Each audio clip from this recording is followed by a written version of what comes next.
You came here for something. What that would something be? You said socialize.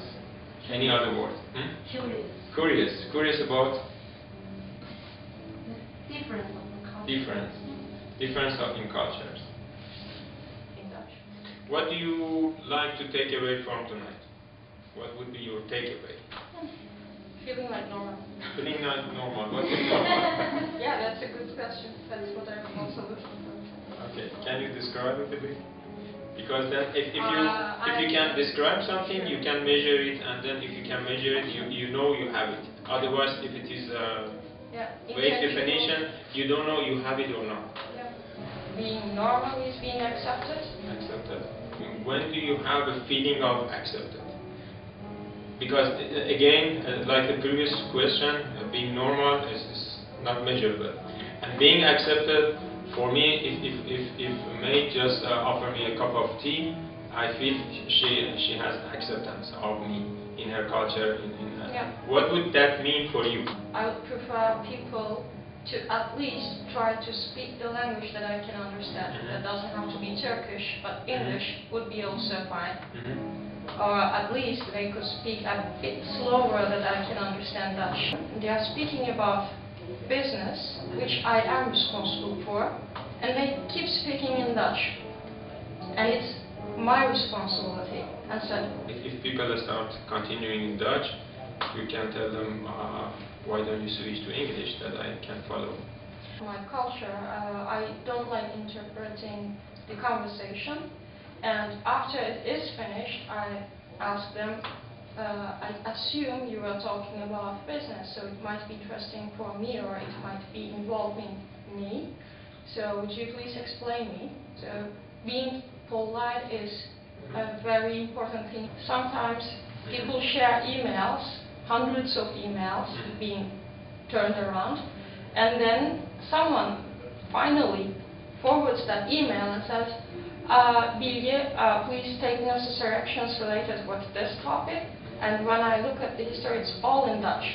And I find it very impolite. Like, do you want me to get involved? Then I write every single time, please keep me involved, keep me in loop, and write in English. Okay. Very good point. I mean, do you see, guys, it's something that any of us can actually face anytime. It's also kind of natural. If you have been in many different countries, it happened to me. I've seen it a lot. This is a reality. This can happen, and actually, what I was trying to get from it is your connection and your relation with that situation. And I do see the feeling, and this feeling is very intense, very important to you. For me, it's the first time that I'm hearing this, because I experienced on multiple companies, and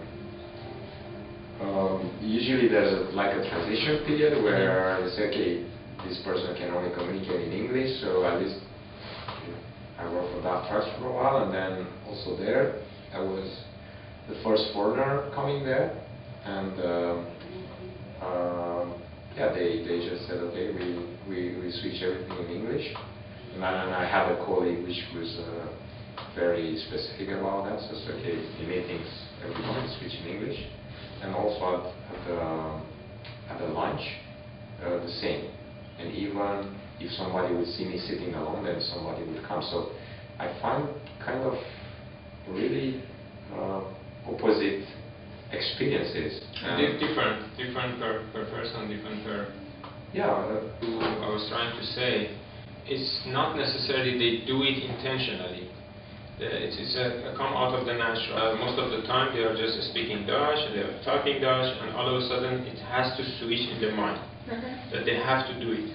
And sometimes they just don't remember it, or just do it on a natural flow. Exactly. They have no motivation to do that. Exactly, they have no motivation. So I would never think that they are doing this on purpose, like conspiracy theories. Exactly.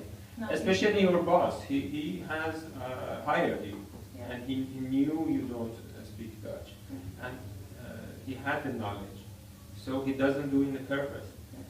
If he does it, still you said he also is a part of the problem, he just does it out of subconscious.